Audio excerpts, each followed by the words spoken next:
గడసరి బిచ్చగాడు. రాసినవారు రేవా నాగేశ్వరరావు గారు.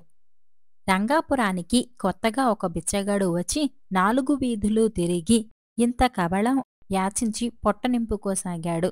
కాని ఒక ఇంటి యజమాని మాత్రం బిచ్చగాడు ఎప్పుడు వెళ్ళినా అన్నం లేదు గిన్నం లేదు, పో అవతలికి అంటూ చిరుబురులాడేవాడు. ఆ ఇల్లు పరమలోభి అయిన రంగయ్యది. ఒకనాడు బిచ్చగాడు రంగయ్య ఇంటికి వెళ్ళి మాతా అన్నపూర్ణేశ్వరి అంటూ గట్టిగా కేకపెట్టాడు. రంగయ్య మండిపడిపోతూ నీకెన్నిసార్లు చెప్పాలి, అన్నం లేదు గిన్నం లేదు, వెళ్ళవతలికి అంటూ తలుపు మూయబోయాడు.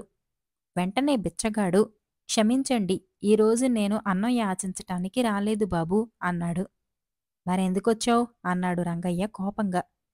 నేను ఎప్పుడు వచ్చినా అన్నం లేదంటున్నారు కదా, అందువల్ల నేను అక్కడా ఇక్కడా యాచించి తెచ్చిన దాంట్లో కొంత మీకిద్దామని పిలిచాను, గిన్నె పట్టుకురండి అంటూ బిచ్చగాడు జోల విప్పాడు.